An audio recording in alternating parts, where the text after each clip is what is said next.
Hey, this is part 2 of the Flywire Formation Series, Formation 201, Basic Formation Positions and Maneuvers. Stick with us on Flywire while we explore the world of flying airplanes next to each other for fun and profit while avoiding the midair.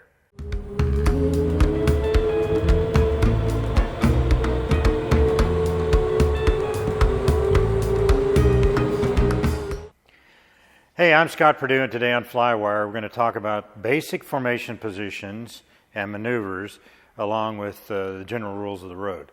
I'm going to present them in what for me is logical order, and I'm going to leave links down below so that you can just jump to the section you might want to see or review if you've seen it before.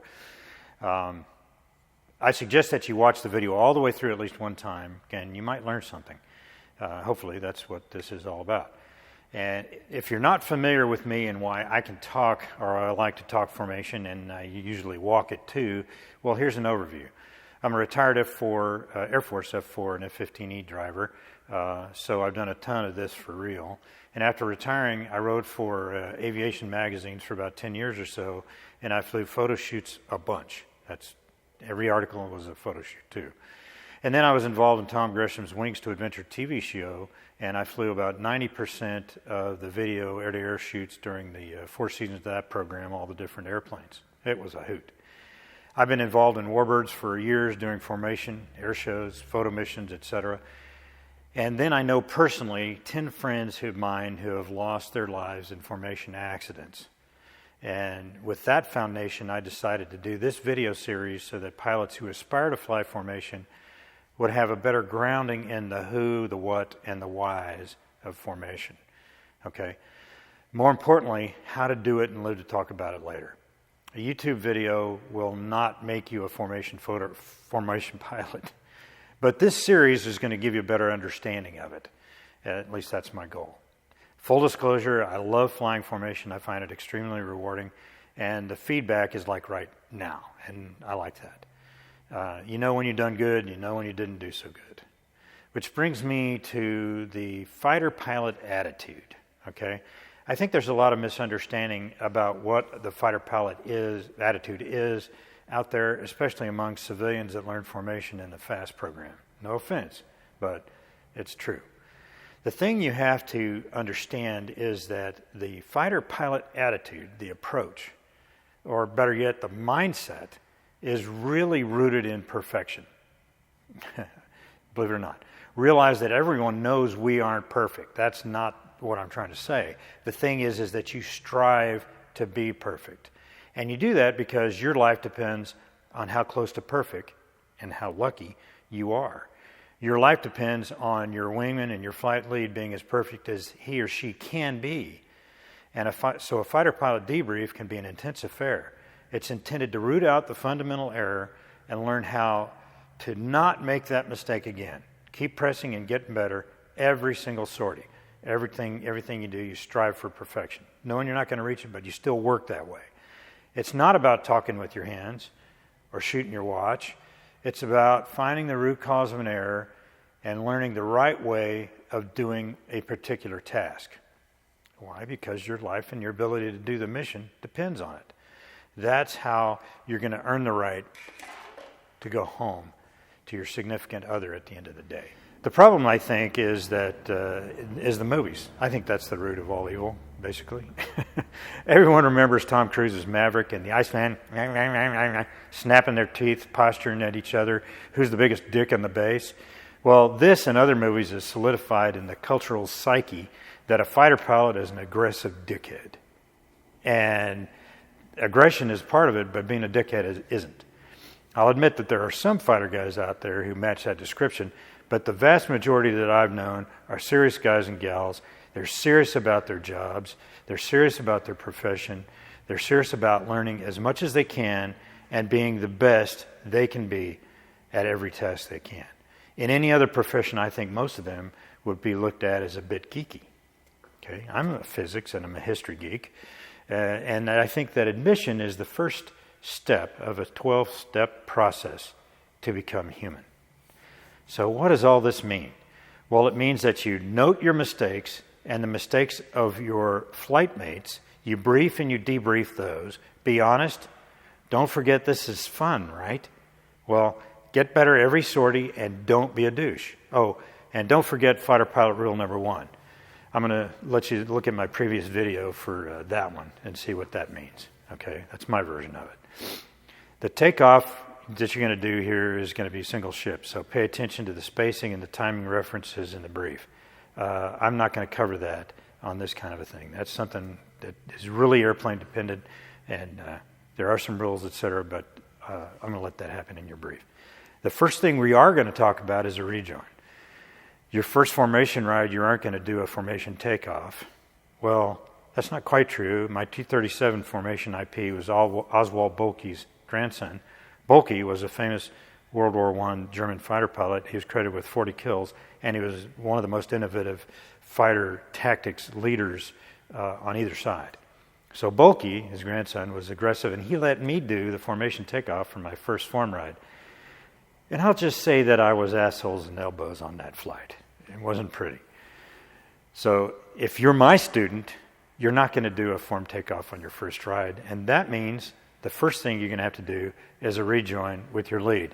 And there are 2 ways to do that. One is a straight ahead rejoin, and the other is a turning rejoin. Okay? The turning rejoin seems to be the feature of civilians, the favorite of civilians, mostly because the straight ahead rejoin requires you to understand closure, and nobody talks about that. I think that's a pretty important part of the whole thing. So, dang it, I guess the first thing I really need to do is talk about closure and geometry. Some more basics that we need to know, so stick with me. This is formation talk, closure and geometry. I never said this wasn't going to be complicated, so hang on to your hats. Closure, essentially, that is a speed differential. To make a rejoin work, straight ahead or turning, you need a speed advantage. Say your lead is doing 120 knots or 300, I don't care. And you want to do a straight ahead rejoin on him. We're going to use 120 for the example though. But if you're a half mile in trail behind him, let's call that about 3,000 feet, okay, that's where you are. So this is air math. Just remember, air math is an approximation. It's not science. You don't actually have to do air math in the rejoin for real. But you need to know what's going on that's really happening. That's a physics thing. So lead is doing 2 miles a minute. That's 100 feet per second. And you're going to do 150 knots, which is 125 feet per second, meaning your overtake is 25 feet per second. Translated, that means you're going to need about 2 minutes to overtake that 3,000 feet. You have 30 knots of closure, and it's going to take that 2 minutes, okay? For GA airplanes, 3,000 feet is a long way. 1,000 feet is probably going to take about 40 seconds, and, that's more reasonable. 2 minutes is forever. But even then, 40 seconds is going to be like eternity. So what you're going to do is, instead of holding your 150 knots, you're going to push the power up, and you're going to increase your closure. Say you increased your overtake to 60 knots of speed advantage, or 50 feet per second closure. Now it's going to take 20 seconds to cover that distance, 1,000 feet. The problem you're going to face, like real quick, is that you have to match your speed to lead speed. The question is, how fast do you slow down? And what's that trigger? Hold on to your seats. More math is going to happen right now. Let's say that the fastest you can slow down is a quarter G, 8 feet per second. That's a lot. Given you're traveling 50 feet per second faster than lead, it's going to take you just over 6 seconds to match speeds in a perfect world. Since you don't have air-to-air radar to tell you how far away you are, you're going to have to use your Mark 1 eyeball. It's the only thing you have, so you're going to have to use it. Your eyeball sees relative motion from your peripheral vision, okay? Which means you can't look directly at your lead to see relative motion, to see that relative motion break. The fovea of the eye has the cones for color and sharpness. That's why we want to look right at something. Outside of the fovea, the rods are pretty much black and white, and they take care of peripheral vision. Fun fact is there are 6 million cones and 100 million rods in each one of your eyes. As humans, we want to look directly at the object to see it in focus. And as formation pilots, we need to know that we can't see motion very well when we look right at an object.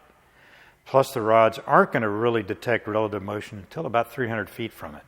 just a physics thing. It's the way your eye works. So if you're traveling 50 feet per second faster than lead, you cover that 300 feet in 6 seconds. When you see the relative motion, well, you're already too late. Add to that, you want to slow down as fast as 8 feet per second, and you won't react with split-second precision. So you're going to overshoot. You're going to fly out in front of the lead, and it's probably going to be by a big margin, okay? So you got to be disciplined about your speed control. That means that measly 25 feet per second of closure doesn't sound so bad now. It will take you about 12 seconds to cover that 300 feet when you first detect the closure, but it will only take about 3 seconds to slow down to match speeds. I can handle that. Plenty of reaction time built in here. All you have to do is have patience. Fly your speeds. Don't be, I got to do it quicker, I'm a man. It's not so hard, right? Just have patience. Going idle with the engine won't blow it up. But rapid jockeying of the throttle isn't good for it, so that's what we don't do. Slow, positive motions with the throttle are the best bet. Way more important than big radials. By the way, a turning rejoin has the same issues as a straight ahead, but you have this magic thing called cutoff. We're going to talk about that here in a second. That makes it easier. So let's review pursuit curves real quick. That's another one of these things. There are 3 of these pursuit curves. So, they ought to be easy to remember. First is lag pursuit. Okay, I got the photo, but here, this is lag pursuit. Your nose is behind the airplane in front, so your turn circle lines up behind his. If you use lag, you use lag if your closure is too fast, you need to control it. You don't slow down, you just move to lag and let physics tackle the problem by making your turn circle bigger. If you point nose directly at lead, you're going to, in pure pursuit, you're going to get closer faster, but your turn circles are going to be pretty misaligned and you're not going to stay here for very long. Maybe a snap gunshot, but that's it. You're going to big time overshoot. The last one, and this is the one you're going to want to use most of the time, is lead pursuit. Okay, this is where you put your nose out in front of the leader, and that punts your turn circle out in front of him. This is cut off, and as in you cutting off her turn. Okay, this is how you use geometry to make the rejoin faster. You can let go of your lead, so you're getting up here a little bit ahead, so you can go to lag and then back into lead. You can manage your closure rate going to pure lag as needed to manage that. Each one of these pursuit curves has an impact on aspect angle and angle off geometry. A bit much for this brief. We're going to save it for either the flight brief or I might even do another video in a while. You use these pursuit curves in a turning rejoin, and it seems easier because your eye can see the progress in geometric terms. It's out there, rather than waiting for just a little airplane there, waiting for the break happen in the relative motion. So that makes the turning rejoin more tolerant of a lack of disciplined speed control by all parties. Okay, so that's why people really like turning rejoins more than straight aheads. So now let's talk about the maneuvers.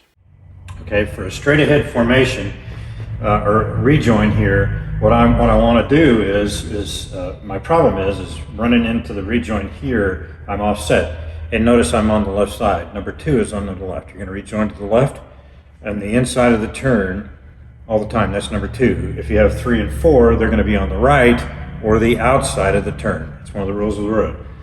Okay?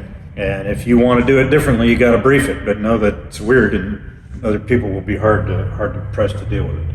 So here's the formation. Rejoin. Straight ahead, I have my overtake, and I have to have my trigger to stop the overtake. In other words, start slowing down, pull idle and boards, whatever I need to do here to slow down. And your eyeball, remember, only works at about 300 feet. So whatever your trigger is, I've got air-to-air radar and I know what distance and all that works in the F-15, but in a T-6 or a Bonanza, it doesn't really work quite that way. So what I'm going to have to do is have a trigger, and that's a distance, and usually that distance is going to be based on when my eyeball sees the brake. In other words, I see the airplane out here, and all of a sudden it looks like it's doing that. It's moving much closer. That's the relative motion brake. And when you see that, now it's time to go idle and slow down. Okay. You want to have wingtip clearance here because if you have too much smash, you're going to go past it. And this is the way you do an overshoot. This is your out, this is your safety, is if you do an overshoot, then you turn away like this, fly a larger flight path, and then come back in again to rejoin in fingertip position. Okay, that's kind of how you do that. So that is a straight ahead rejoin. What you want to do is you want to move up into basically a root position with a lot of wingtip clearance, stabilize, and then move into fingertip.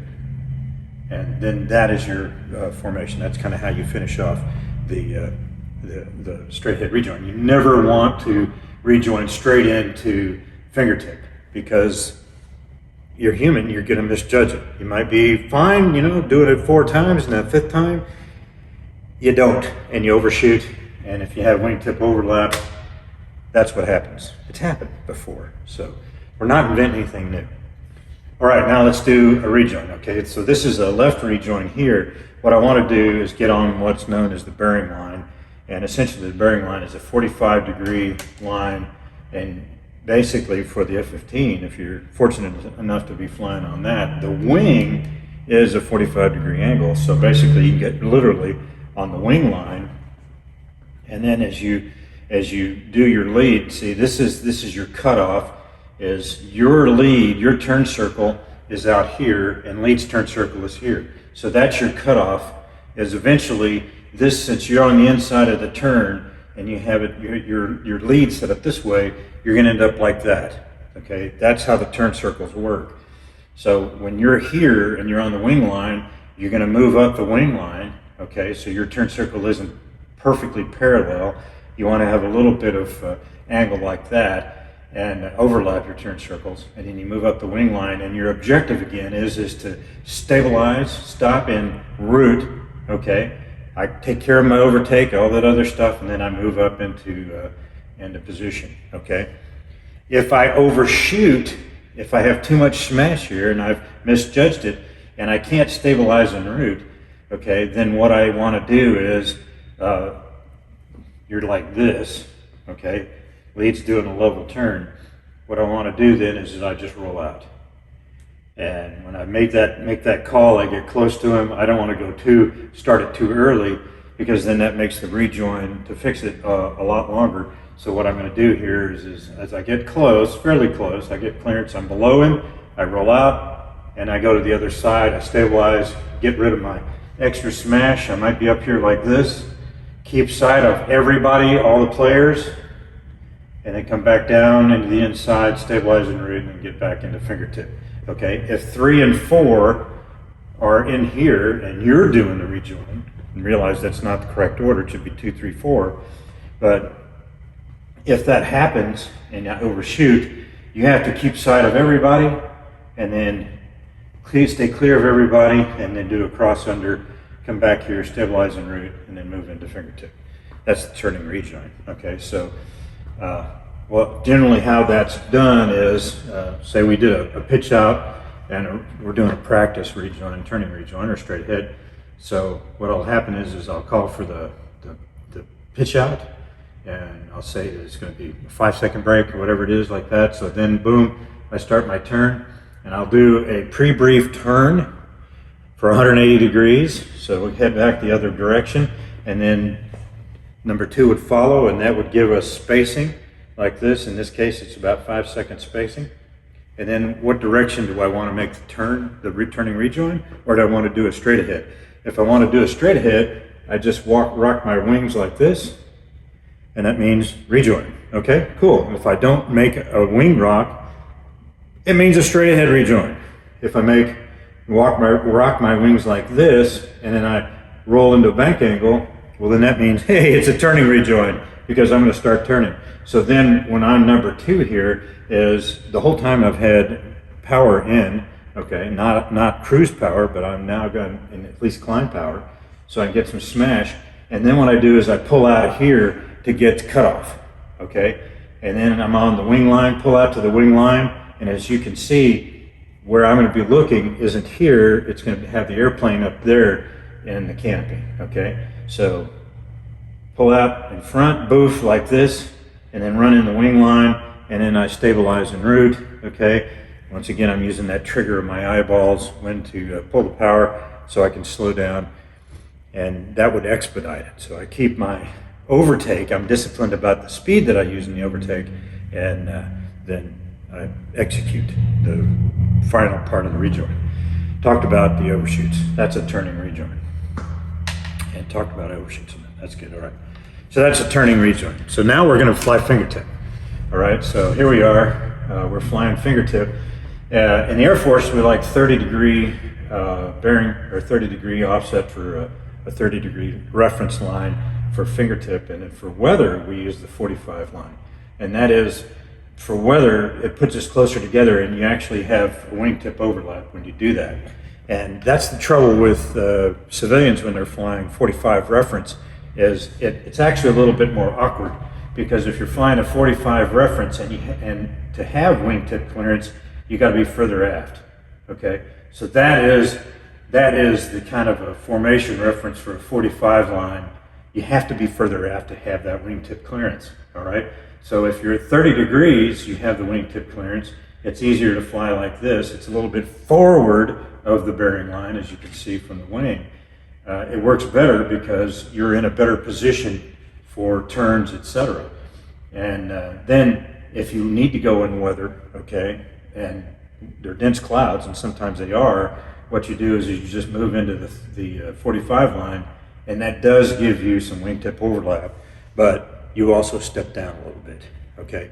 So what you end up doing is putting your eyeballs right, your head right on the lights, basically, on the wingtip, and that helps you work through the weather.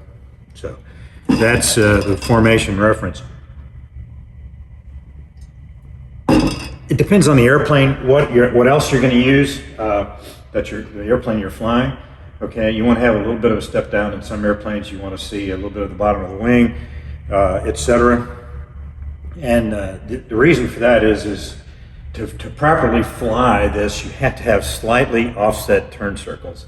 Okay, if you're perfectly in plane with lead, then that makes it a little bit harder, because you may not notice when he starts turning. When he starts turning, now you're like this.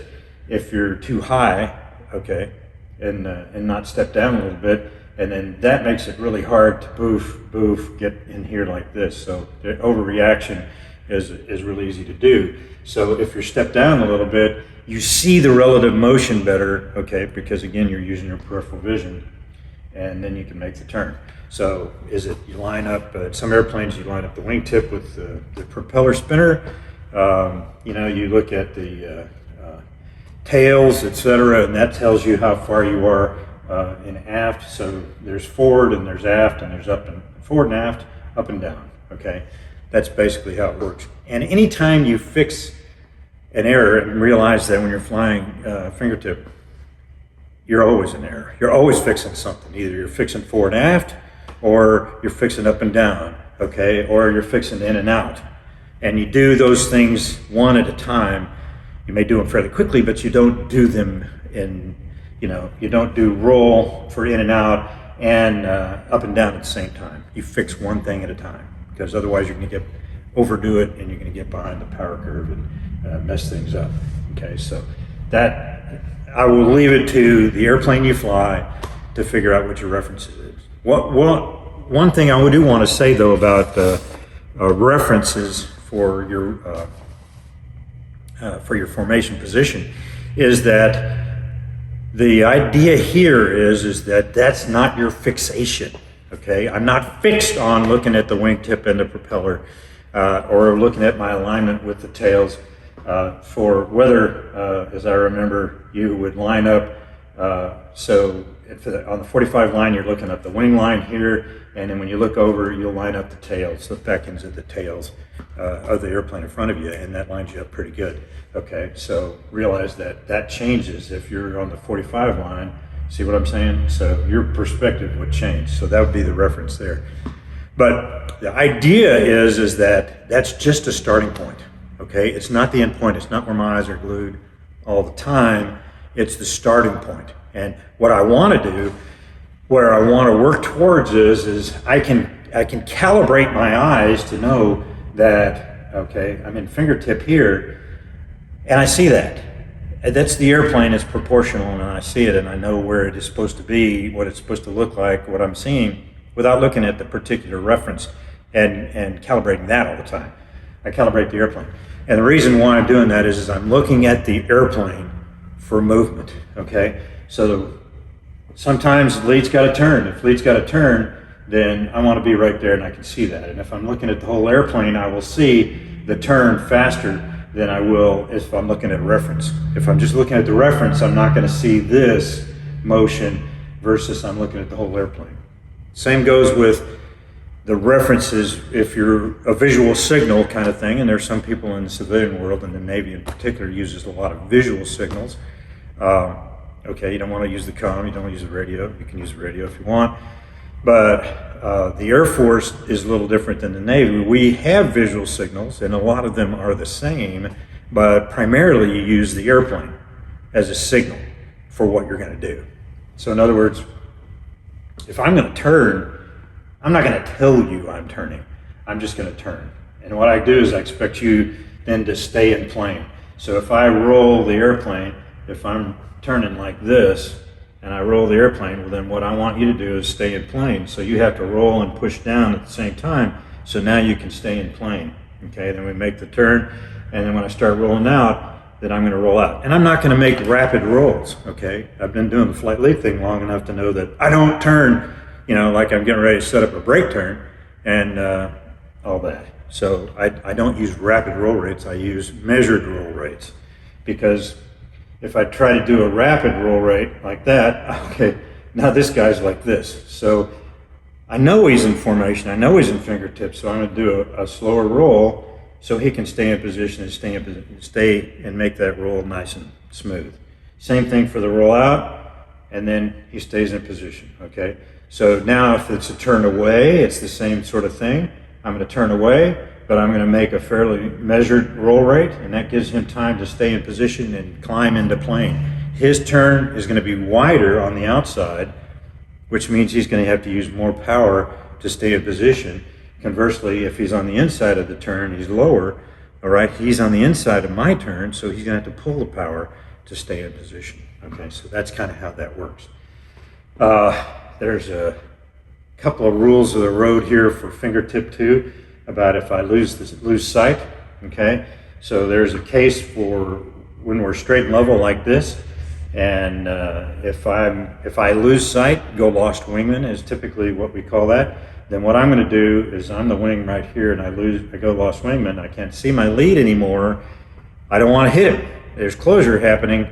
I don't know if it's opening or closing, okay? So what I will do is I'll roll into 15 degrees of bank. I will call 2's lost wingman, and that means lead responds. It says 1 copy heading 350. Okay, so now you know where lead is at 350 at 6,000 feet or whatever it is. So now he knows the altitude and everything, so it freezes in there. 2, that's me. I'm fine for 15 seconds, 15-degree bank turn. And I roll out, now I have a divergent heading, and then once I roll out, then I roll to parallel the heading 350, and I can step down 100 feet or something like that, and that's how I avoid that, all right? So if I'm on the inside of a turn and I go lost wingman, I will say 2's lost wingman. What I expect lead to do is roll out of the turn, acknowledge the call, 1 copies, roll out, heading X 6,000 feet, and then we're going to do that 15-second separation, okay? And I'm going to add time for every other position. So if I'm number 4 and I go lost wingman, then I'm going to add bank angle and add time. And I'm going to leave that for the brief, and you can talk about that later.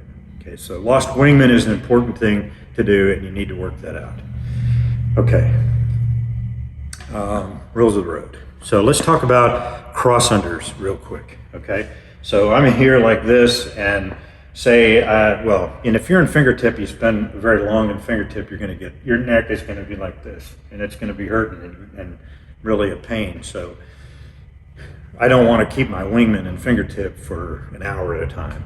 You know, I want to keep them in fingertip for a specific purpose, time length, and then I'm going to give them a break. And it's either into the weather, or we're going to drag, or whatever, something's going to happen. But I don't want to keep him there for very long. If I want him to cross over to the other side, and I will do that, and with consideration, flight lead consideration, because I know he's getting a crook in his neck. I've done it too. I spent an hour on the wing before, and man, you can barely turn your neck afterwards. So what I'm going to do to signal that is, there's a visual signal. I'm not going to cover that right now. The Air Force signal is the airplane again. So what I'm going to do is I'm going to do a quick wing rock like that, and that tells 2 that, hey, cross under. So what he's going to do is he's going to pull the power slightly, and once the airplane starts sliding backwards, as it does that, he's going to go down. So he gets nose tail clearance here,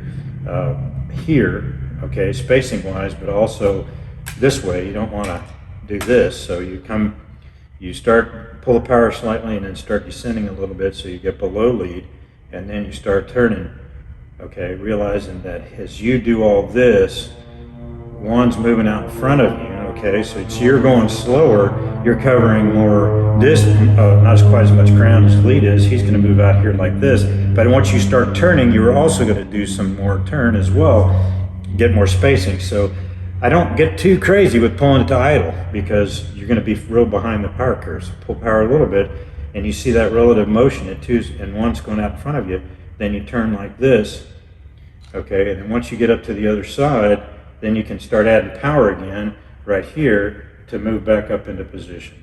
Okay, so that's a cross under. If you have 3 and 4 on the other side, in this case, then when I do this, that's a signal for 3 here to move out, and then 4 on his side too. They'll both move out, and they will create a space then for 2 to come over, and 2 will hang here until he makes sure that he has room.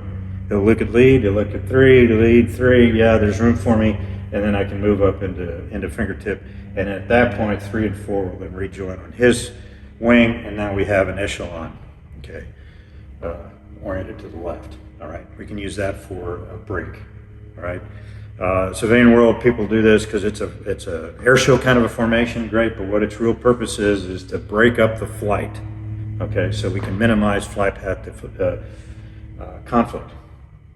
So we have 2, 3, 4 out here like this, and then what's going to happen is we come up initial, or some other reason I'm going to break the flight up. I'll call the spacing, and then boom, I'm into the break. I make my turn, 5 seconds if that's the brief. Later, then 2 will do his turn, do the same thing, then 3, and then 4. Okay, that's how you break up the flight. And if it's in the overhead, okay, for the recovery, then what you're going to end up with is everybody does a standard rate turn, okay, 4 Gs, 3 Gs, what's the brief, what's the airplane, and you end up in trail like this. And then once we're about like that, as lead, I'm going to configure, okay, I'm going to wait until I know 2 can see me, instead of he's in the turn like this, we're both in the turn, boom, when he can see me, I'm not going to be in a huge hurry, I'm going to configure. And then what I want him to do is I want him to then configure at the same spot I did. Okay, so he knows this is there, so it's a judgment call, you're not going to be exact, but then as I go further, and then 2 is here, then he should configure. And the same thing with 3 and 4. That's the way we preserve spacing for the final turn and landing, so we can deconflict on the runway. That's a cross under. We talked about echelon as well out of that. The thing about echelon is it's great for turning away from the flight. Okay, you can turn into the flight. Some people say, oh my God, you never do that. You can do it, but you really don't want to use more than about 10 degrees of bank, because if you turn into the echelon, we got the Phantom 3 and 4 here, but if we turn into the echelon, everybody's got to stack low, just like they're in fingertip, okay? But you don't want to go too far, because it'll bullwhip number 4, and then you'll end up with number 4. If you roll it too fast, 4 is going to end up here like this, going, holy shit. Okay, you don't want to do that. So don't use more than about 10 degrees of bank turn, and that's just to fix a small problem. If you have a bigger problem to fix, well, just do a big left turn. Okay, so small turns to the left for short duration, they are okay, but you really don't want to do it, so you want to turn left. And if we turn left with Phantom 3 and 4 here, What we want to do is we're making a level turn. That's the plan here. So what I'm going to do is I'm going to go into, say, a 30-degree bank turn. What I expect is to do the same thing and stack level. Okay, what you want to do is basically split the horizon with the fuselage of the airplane. You're stacked level looking at the bottom of the airplane, and that's telling you in and out like this. So whatever you were like this, you roll, boom, that's your reference. Leads stacked level, and expect 3 and 4 to be doing the same thing. So you'll have everybody like that just doing this, okay? That is an echelon. And the reason you do that is because if you try to do this with 3 and 4 up here and then roll out, now it's like this. It's assholes and belly buttons, assholes and elbows, trying to work this out. So you stack level and an echelon turn away. You stack wing line if you're turning into, and don't do more than about 10 degrees, okay? Route, let's talk about route real quick. So I can't, there's a couple of administrative formations that aren't fingertip that I can use when I'm a 2-ship or I'm a 4-ship, and one of those is route. So route is about 2 to 3 ship widths apart. So I'm right here, and route is, you can just tell them to go route on radio or whatever the visual signal that you're going to use. For in the Air Force, it would be to waggle your tail, like this, and that means go out to route. Okay, so you go out to route, and that's 2 to 3 ship widths out, stay in the same relative position. And what you're going to do there is an administrative thing. I can check my fuel, I can check my engine gauges, I can do something else, change the radios, stuff like that. And then when lead wants you back in, he's just going to rock his wings like this, and then you come back into position. 3 and 4 doing the same thing if you're in a 4-ship. Okay, so that's one. The other one is combat spread. And combat spread, kind of like fighting wing, etc., there's an administrative formation, is a longer range, longer time frame kind of thing. You're going to be in cruising, nice weather, etc. It's not in the weather. So what I'm going to do is I'm going to do this via actual visual signal. I would say push out. Okay, that's to go to spread. And the Eagle, that was about 3,000 feet. I would say for a Bonanza or a T6 or a fighter, Warbird, it's probably going to be about 500-ish feet, 500 to 800 feet, maybe. And now that is again on the wing line, but now I'm clear to maneuver. In other words, if lead needs to turn, okay, if I have a 4-ship, then it's a little bit more of a problem. 3 and 4 out here, so 2 can stay inside this cone, but you have to honor 6 o'clock. I can't cross 6 o'clock. Same thing with 3 and 4, they can't cross 6. If it's just the 2 of us, then I can. So lead makes the turn, and what I want to do, I didn't catch it, no big deal, I'm in spread, I'm out here like this, he rolls out, and lead put me on the left, so what I'm going to do is when lead rolls out, then I'm going to continue over and I'm going to come back here. So I can maneuver in a cone, call it 4 to 800 feet, and then I hit that cone to operate in. And I can make turns. So lead can make his turn, boom, I can stay inside the turn, fall to 6, go to the outside, he rolls out, I come back, however I can maneuver back and forth there. Well, one thing I wanted to mention about landing is once we've landed, okay, there's a formation landing where we land together like this at the same time. I'll talk about that later. I'm not going to do that right now. But what I will say about landing is that we land, you have your half of the runway, and you stay on your half of the runway until you hit certain rules, okay? So if lead wants to deconflict so he doesn't put the wingman in his jet wash or his vortices, so he's going to be downwind. So if the turn, the cold side, which is the side I want to get off of the runway, is to the right, then I have to go to the right, okay? That's cold. I can't, as lead, move to the cold side until 2 says clear cold, okay? And then I can move over from the hot side. The hot side is this side here, okay? And you want to stay on your half until you have room to be cleared cold. That's it. So what I'm going to do is there's a whole bunch of other terms and terminology and code words, etc., that are really good things to know. And I'm going to leave actually a reference and that link on the website for some other formation references. We're going to put those up there don't be overly excited if they're not there when you go check right away, because having the website people do this takes a little while to accomplish. So, thanks for watching, and we'll see you next time on Flywire.